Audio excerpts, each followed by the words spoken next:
I, a fat person, am sharing my own lived experience and that Up.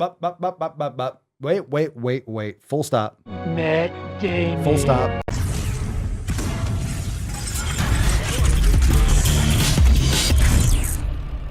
We got one on the line. We got a blue hair fam. Let's see what we got here. This is going to be intense. I feel like it's going to be very intense. You ready? Let's see. talk a lot on this page about fat oppression, and while the fact that I, a fat person, am sharing my own lived experience and that Up. Wait. Full stop. Matt Damon. Full stop.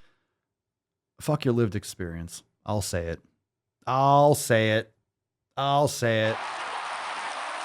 Enough with that. I have a brain. I have the power of critical thought and also the power of imagination. And I have a life too. And I have experiences. Okay? Everyone has a lived experience. We can't be bending over backwards and fluffing everyone's pillow just because you had a feeling at one point. Okay? No more this fat oppression. No, you're oppressing yourself. You're oppressing gravity. How do you think the earth feels? Okay? Enough of the lived experience, because I have a lived experience too. So don't talk to me as if I don't have a lived experience. You know why? Because I'm alive, biche. Let's start this train wreck over again. talk a lot on this page about fat oppression, and while the fact that I, a fat person, am sharing my own lived experience and that should be enough, let's bring some research into the mix. Coming in hot, we've got this little beauty. First, please just pause this page and read the whole thing. Nope. Starting with employment, fat people are less likely to get the jobs and promotions they are qualified for, and they make less money than their thin counterparts across the board for doing the exact same work.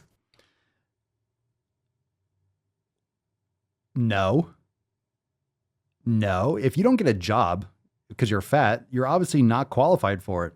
You're too damn big. There are a lot of jobs where you're just too damn big. So anyway,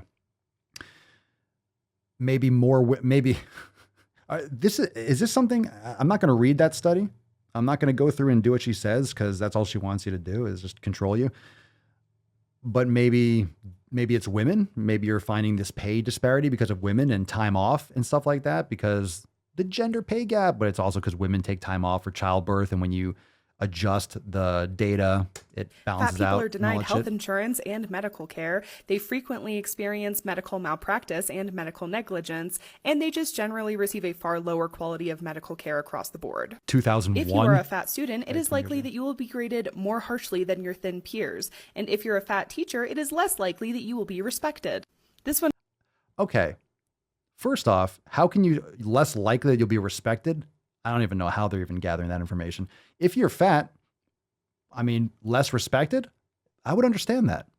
If you're a fat teacher and you're less respected, it would make sense if you're not respecting yourself. Ever think about that? Ever think about respecting yourself?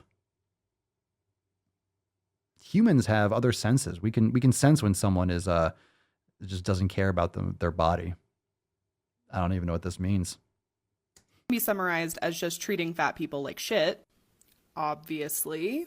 And if you still think fat oppression is shit, this one can be summarized as just treating fat people like shit.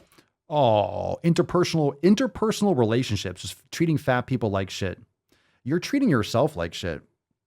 So she proclaims that she's fat. Okay? She proclaims that she's fat, so she's playing a victim. She wants to be the victim so hard. Obviously her personality is as abrasive as trying to jerk off with sandpaper. So she doesn't have friends. She scared them all off away with her shitty personality. So now she's so desperate for love and attention, she needs to dye her hair blue and beg for support from other weak-willed, pathetic people online. Obviously. Oh, obviously weight bias in the media. I'm the media.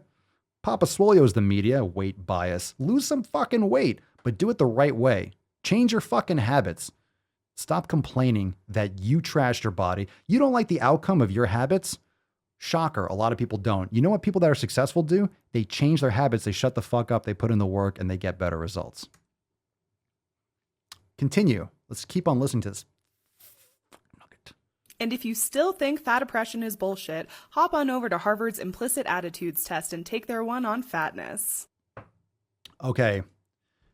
What's your name, fat body? Harvard is as woke as it comes. Harvard and Yale, those are literally, it's like ground zero for woke culture. So I wouldn't trust anything that those fucking universities put out when it comes to fat oppression. Give me a break. All right. Nice hair, by the way. Nice fucking hair. And those are just my thoughts on the matter. Nice fluorescent blue hair. Now I know, so we got some people in the fam that dye their hair. Not you. We're talking about social justice twats. That's what we're talking about here. Silly, silly, silly. Isn't it? It's just so annoying. It's so annoying. Their voices and just what they're... You would think they would get tired of complaining. It's exhausting hearing them complain. Can you imagine spending time with that person? Can you imagine? Just check out this information. You know, all of this complaining and bitching and moaning because you're fat, you're not fat by magic. You're not fat magically. All right. You're not born that way. You weren't born with fluorescent blue hair.